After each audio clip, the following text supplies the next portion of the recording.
Estaba claro que en casa éramos muchos. Y me digo que alguien sobraba. Yo era la quinta de 6 hermanos, y según decía nuestra madre, llegué al mundo porque Dios lo quiso, y hay que aceptar lo que Él nos manda. María, que era la mayor, hacía más de ama de casa que nuestra propia madre. Josep era el primogénito, y Joan estaba en el seminario. Los 3 menores, había oído decir un montón de veces, dábamos más trabajo que beneficio. No eran tiempos de abundancia, y tantas bocas y poca hacienda seguro que se comían lo poco que había. Por eso decidieron que yo, de carácter suave y muy juiciosa, fuera a ayudar a Tía, la hermana de mi madre, que ella había perdido la esperanza de tener hijos y a quien no le faltaba trabajo. Se había casado con un heredero mucho mayor que ella, que tenía terrenos, media docena de vacas, por lo menos, averío y conejos, además de un huerto. Vivían bien, pero necesitaban ayuda y compañía, porque empezaban a sentirse viejos. Así pues, a los 13 años, con el latillo al brazo, mi padre a un lado y María al otro, dejé familia, casa, pueblo y montaña. De Ermita a Pallarés no hay muchos kilómetros, pero sí significaba un día a pie y perder mi hogar, que me veía partir dándole la espalda y que en aquellos momentos me dolía en las entrañas más que nada, camino abajo, con el único mundo que hasta entonces había conocido, formando una sola cosa, que iba quedando atrás. Así comienza Pedra da Tartera, de María Barbal, en su versión traducida al castellano bajo el título Canto rodado y con traducción de Ana María Moix. Pedra da Tartera es ya un clásico de la literatura, publicado en 1984 con más de 200.000 ejemplares vendidos y traducido a 13 lenguas distintas. Esta novela, con la que debutaba María Barbal hace justo 40 años y que recibió el premio Joaquim Ruyra y el premio Joan Carxell. Pedra da Tartera es el reflejo de una generación de mujeres totalmente invisibilizadas. Es la historia de aquellas mujeres de campo de principios del siglo XX que, pese a cargar con el peso de familias enteras del campo y de maridos muertos en la guerra, seguían caminando bajo la premisa del ver, oír y callar. Un pequeño pueblo de la comarca del Pallars se convierte en el escenario donde Concha, la protagonista, nos contará su vida en primera persona y nos hará testigos de cómo ella es una piedra más entre las piedras, una mujer anónima más de todas las que arrojan nuestra historia.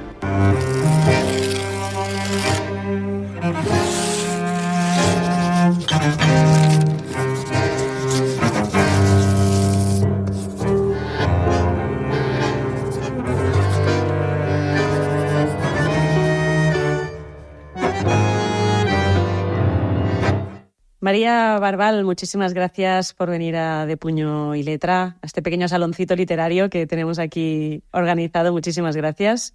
Encantada de estar aquí. Gracias además por venir en un año. Hacíamos un poco de debate antes de empezar a grabar el 40 aniversario, todavía no, de Canto rodado de Pedra da Tartera, pero casi, porque fue en diciembre del 84 cuando llegaba este primer reconocimiento, ¿no? en forma de premio. O sea, este diciembre hará 40 años de ese premio y el año que viene se celebrarán los 40 años de esta obra literaria que ha llegado a tantísimos lectores y ha cosechado tanto éxito. Esperaba de alguna manera este éxito cuando se estrenaba como novelista, de hecho, ¿no? Por descontado que no. No, casi no esperaba ni tan solo que el libro fuera editado enseguida, que fue al cabo de pocos meses del premio Joaquim Ruyra, y luego nunca hubiera esperado la fidelidad de un cierto número de lectores a esta novela. ¿Qué cree que ha cautivado qué es lo que ha cautivado a tantos y tantos lectores alrededor del mundo? Porque son 13 lenguas, si no me equivoco, a las que ha sido traducido. No sé si me he dejado alguna, pero son muchas lenguas. En cualquier caso, ¿qué cree que ha enganchado al lector?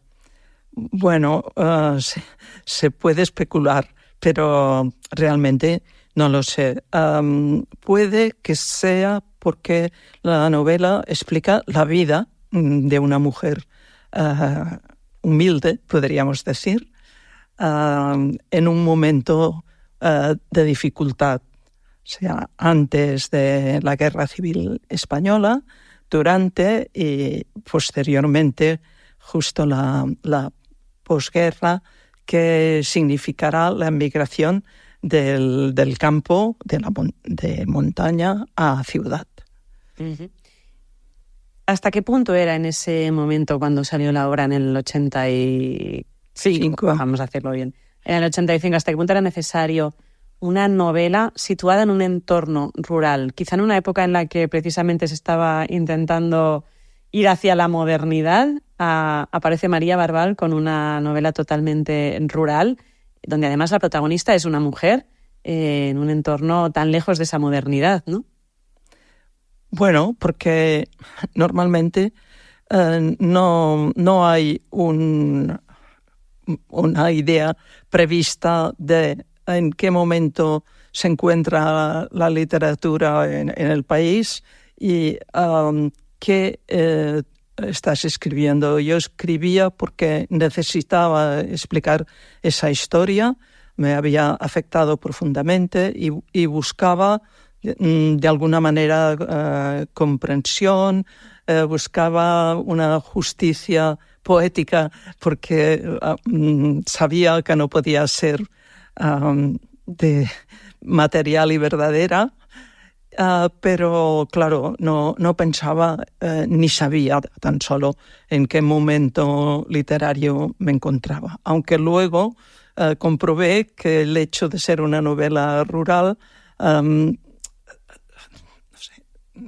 no agradó a muchas personas. Parece que no acabó de encajar, como que en medio de la modernidad ahora aparezca esto aquí, ¿no? Exacto, sí. ¿Y qué te llevó hace casi 40 años a poner precisamente a un perfil tan invisibilizado como el de una mujer rural que además ha vivido una época, o le tocó vivir una época trágica como a muchas otras mujeres que perdieron a sus maridos en la guerra? Esta persona que forma parte de una masa tan grande y tan amplia, ¿qué te lleva a decir, pues esta va a ser la protagonista de mi historia? ¿Quién es Concha? ¿Cómo aparece en esa mente? Bueno, aparece de una manera muy realista, o sea, de alguna manera es parte de la historia del lugar de donde yo soy. Uh-huh. Yo he nacido en el Pallars, y mis padres eran del Pallars pirinaico, podríamos decir. Yo ya soy del Pallars pre-pirinaico, es decir, algo más al sur. Uh-huh. Pero entonces la novela surge porque yo conozco una serie de personas, de familias que han vivido ese trauma y que luego normalmente han emigrado a la ciudad, porque las circunstancias eran casi insostenibles económicamente y en todos sentidos, a permanecer en esos pequeños pueblos de las valles pirinaicas después de la guerra civil. Tenemos que pensar que muchas familias quedan sin el hombre, es decir, el marido, el padre, el hijo a veces, y se encuentran unas mujeres solas con 4 campos, con ganado y poca cosa más. Y cómo pueden afrontar la manutención de la familia, todo, aparte del trauma que llevan, porque el hecho de haber perdido una persona en la guerra produjo evacuaciones de zonas distintas de España.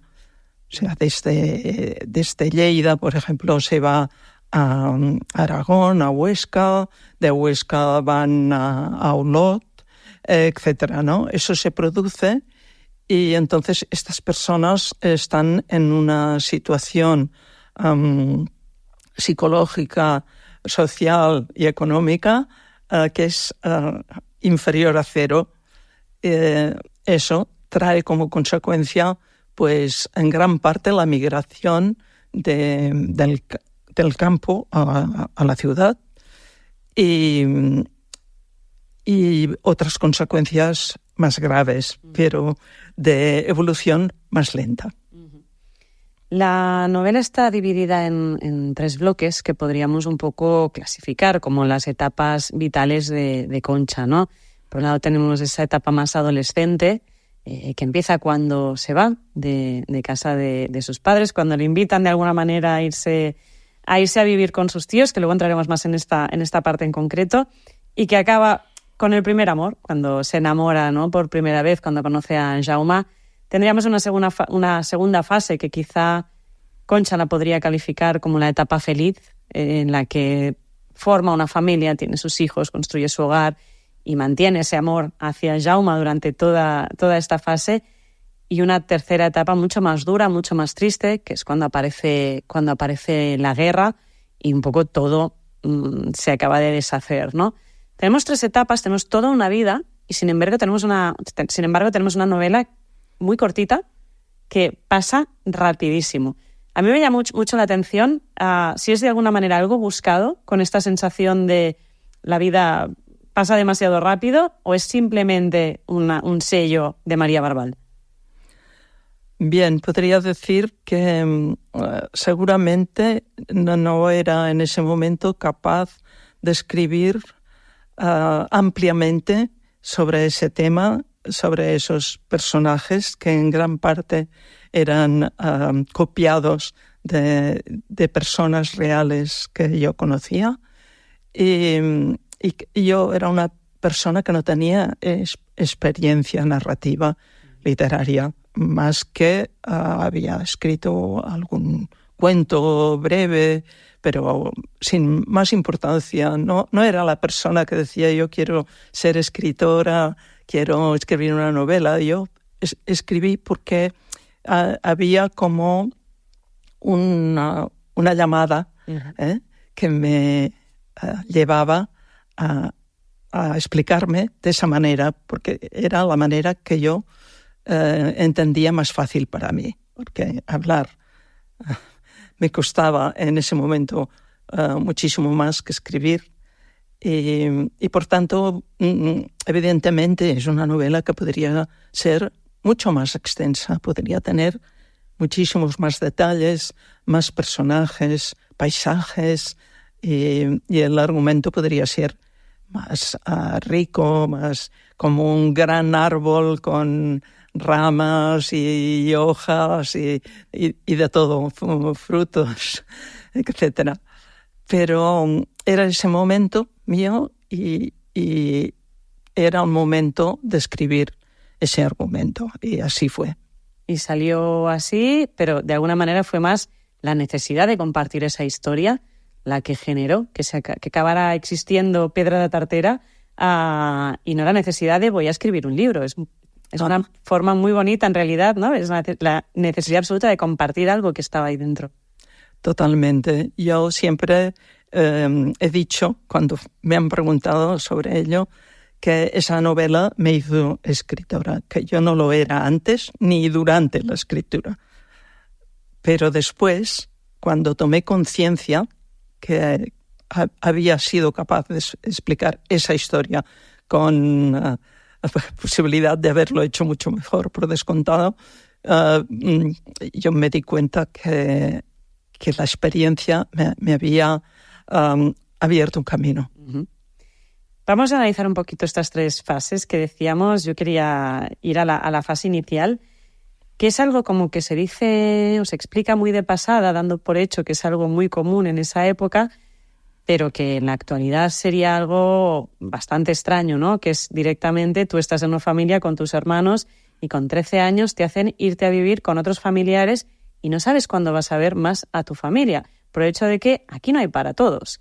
Y pese que ella no quiere hacer ese cambio, en ningún momento se opone, ¿no? Y empieza ya esta actitud de acatar órdenes y decir, sí, me voy. ¿Es casi una actitud que marca una época o es el carácter de Concha? Yo creo que es más la época. Porque, como decía, estas familias ya con el padre incluso eran humildes.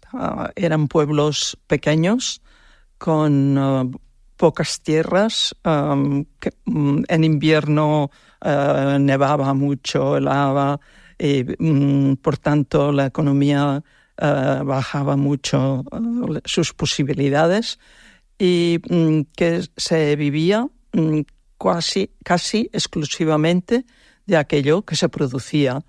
Y por tanto, como solían tener muchos hijos, llegaban a una situación compleja, porque tampoco era sencillo encontrar trabajo por otros lados, a no ser que se desplazaran, cosa que hacían, por cierto. Y entonces, pues es más la época. Por eso Canto Rodado esa mujer es una piedra desde adolescente que va bajando, porque la vida se lo exige. Primero le exigen que pase de casa de los padres a casa de los tíos, y luego encontrará que tendrá otras exigencias que cumplir. Sí que es cierto que el carácter de la protagonista es, diríamos, callado, tímido, y bueno, es la quinta de un grupo de hermanos, ¿no? Por tanto, antes que ella hay otros. Otras muchas necesidades, ¿no? Hasta que llegan a ti, cuando son 5 hermanos, ya te queda lo poquito, ¿no? Exactamente, sí. En la segunda fase es cuando nos adentramos más en el tema del amor. Al final de la primera parte conoce a Jaume, se enamoran totalmente y ahí ya se establecen, se casan, tienen hijos. Es esta segunda fase que decíamos un poco más vinculada a la felicidad, o a lo que ella vincula que es la felicidad según la época, ¿no? Que al final la misión, por así decirlo, era casarse y tener hijos. Pero me llama mucho la atención cómo idolatra de alguna manera a Jaume, esté o no esté más presente, porque trabaja muchas veces fuera, pero tiene casi una dependencia emocional hacia Jaume, lo idolatra totalmente, y me hacía pensar mucho en esto que a veces hablamos, o nos hace pensar, si yo pensaba en mis abuelos, por ejemplo, ¿no? Esta cosa de idolatrarse el uno al otro durante toda la vida. Ya ves este nacimiento en Concha, y que seguramente en las relaciones, en el amor actual, no tiene nada que ver. Claro, porque todo era antes mucho más simple, las posibilidades eran infinitamente más pequeñas o menores en cantidad que ahora, y por tanto, tiene un sentido que fuera así. Por otra parte, representa que Jaume era en cierto sentido excepcional, porque era una persona que sabía leer, que estaba interesado en la sociedad, qué pasaba en el pueblo, qué pasaba fuera. Tenía incluso una tendencia a la política. Y eso, claro, para Concha, que había ido poco a escuela, y sería en invierno porque en verano era preciso trabajar, pues es una persona superior para ella en relación a conocimientos, decisión, etcétera. Y además, naturalmente, es un hombre, estaban mucho más marcadas las diferencias de sexo en esos pueblos, también porque en realidad eran patriarcales al 100%, porque en una casa donde solían vivir 2 o 3 generaciones, quien mandaba era el abuelo, no el padre, era el abuelo. Y eso no está tan lejos de mí. Yo tengo un primo que ha vivido dependiendo de las decisiones del padre. Es un primo de mi edad, de mi generación. No es muy común, pero es bien posible. Por tanto, hemos corrido muchísimo en pocos años, cosa que es maravillosa en muchísimos aspectos. Pero yo pinto un tiempo más simple, más profundo en algunos aspectos y terrible en muchos, sobre todo socialmente. En esta segunda parte, en esta etapa feliz que decíamos, ¿no? Es cuando ella experimenta también la maternidad. Y hay un tema que le va resonando también, que es el hecho de tener un hijo varón. Parece que no llega, ¿no? Hasta que finalmente sí, pero era también algo importante en aquel momento, ¿no? Era algo mucho más fundamental de lo que ahora podría parecernos. Sí. Este también es el ejemplo básico. Era muy importante el heredero. Y bueno, pues si solo había chicas, se resignaban, ¿no? Pero era importantísimo porque todo lo que tenían, la propiedad de la familia, pasaba y tenía continuidad si había un heredero. Si había una chica, pues podía tener continuidad si se casaba con alguien que iba a vivir a la casa con la familia de ella, y si además traía algún dinero. Por tanto, ella tiene esta necesidad de alguna manera de que aquello pueda continuar, ¿no? De alguna manera, y más si sus tíos no habían tenido más hijos, el deber lo tenía ella, ¿no? De que aquello continuara. Sí, exactamente. Sin embargo, llegamos al tramo final, a esta tercera parte, que es cuando estalla la guerra, y de la noche a la mañana les cambia la vida. Si me lo permite, le voy a leer un fragmento que me parece precioso de esta etapa, y ahora comentamos, porque es un trocito justo de cuando empieza esta tercera fase. Dice: siempre tuve miedo de la muerte en casa, de tener que hablar bisbeando y ver a alguien que al día siguiente se lo llevaran para siempre, con los pies por delante para meterlo en un agujero. De los besos de las mujeres, del pésame falso y del pésame sincero, y de ver enrojecidos los ojos amados. Y hete ahí que ahora, por no tenía ni muerto, y lo que me daba miedo y angustia era no ver aquel cuerpo inmóvil y las mejillas de cera que fueron flor de granada.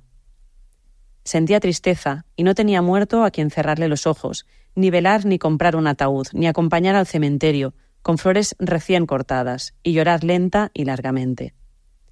Se lo habían llevado cual ramillete de rosas, dejándome únicamente, como último recuerdo, la chispa de un extraño adiós en la mirada. Sabía que había muerto y que nunca más lo tendría a mi lado, porque la guerra es la maldad arrastrándose por la tierra para dejarla sembrada de víboras y de fuego, y de cuchillos con la punta hacia arriba. Y yo estaba descalza con mis hijos, con los ojos abiertos, sin más. Ni siquiera el vestido era de luto, porque mi muerto no era como los demás. Era un asesinado, al que hay que olvidar deprisa, y ante cuyo nombre hay que entornar los párpados y tapiar las bocas con cemento armado. A mí este trozo me puso la piel de gallina, y de pensar sobre todo en cuántas conchas han habido, cuántas mujeres perdieron de alguna manera todo su norte y toda su estructura familiar, y además ni siquiera pudieron llorar dignamente a sus muertos, ¿no? Sí. Es impresionante pensarlo, es impresionante ver cuántas guerras tenemos en el mundo abiertas, y todo lo que trajo esta guerra civil española, que fue muy, muy grave, pero las consecuencias yo creo que aún las vivimos. Y realmente estas mujeres no vivieron, pero yo creo que en realidad no superaron nunca esta destrozo, ¿no?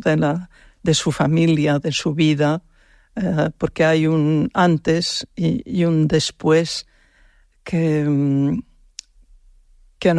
no pudieron soportar. Lo hicieron, pero como volviéndose mudas o volviéndose ciegas, en cierta manera, sea ojos cerrados, boca cerrada, y con una tristeza muy fuerte por dentro, porque incluso así continuaron trabajando, sobre todo pues para los hijos, para los padres, según circunstancias. O sea que fueron fuertes, pero quedaron destrozadas como personas. Y qué duro sobrellevar un luto cuando ni siquiera, o sea, primero te tienes que remontar al día siguiente, porque de repente seguramente eres el mástil de una casa y de una estructura familiar, pero además sin posibilidad ni de llorar, ni de acompañar a tus muertos, ni de sufrir un luto como podrían necesitar, ¿no? Sí, incluso hay el tema de la culpabilidad, del estigma que les queda si continúan viviendo en sus mismos pueblos, en sus mismas casas, porque, claro, hubo dos bandos y los vecinos a veces a estas personas les dieron la espalda porque tenían una no tanto lo veían como una desgracia, sino como algo muy negativo en su historial, podríamos decir. O sea que encima de la situación catastrófica de la familia y de la persona, se encuentran muchas veces con un vacío de ayuda, que normalmente no era total, porque siempre hay personas excelentes, ¿no?, que saben ayudar. Pero eso fue muy duro en la posguerra y especialmente en los lugares pequeños, donde todo el mundo se conocía. Todo el mundo sabe, de hecho es un elemento clave, ¿no?, en cómo se desarrollan los acontecimientos en esta etapa y el por qué suceden así en el pueblo donde está Concha. Entramos en esta tercera fase, un cambio totalmente de esa época feliz, empieza la guerra y van pasando los años. De hecho, esta última parte pasan como muy rápido, ¿no? Son muchos años en pocas páginas y aparece Barcelona. Aparece ese nuevo... Tiene que moverse, otra vez Concha, pero Barcelona aparece desde algo como muy gris y muy nostálgico, ¿no? Barcelona, ¿qué representa Barcelona en esta fase tan final, esta aparición de la gran ciudad y de la modernidad, entre comillas, después de haber estado haciendo un viaje enorme por el mundo rural? Bien, Barcelona para el resto de la familia supone una esperanza, porque el hijo menor, su mujer, los nietos, pues podrán tener muchas más facilidades para ir hacia adelante, para trabajar, para tener instrucción, atenciones médicas, etc. Pero para la viejecita, para Concha, eso es ya casi impensable. Es su fin, apartada de lo que conoce y de lo que de alguna manera la ha sostenido, que es su mundo, su paisaje, sus montañas, incluso, no sé, las vacas y el perro que las contiene para que no padezcan algún accidente. Quiero decir que para ella Barcelona es algo como un muro al que llega y donde se siente pequeñísima, casi enanita. Y de verdad, muchísimas gracias por acompañarnos hoy aquí en el Saloncito, por este viaje que es este libro y de verdad, por hacerlo en una fecha también un poco medio de celebración. Insisto, nos esperaremos a diciembre para celebrarlo del todo, pero que ya lo tenemos ahí. Muchísimas gracias. Ha sido un placer.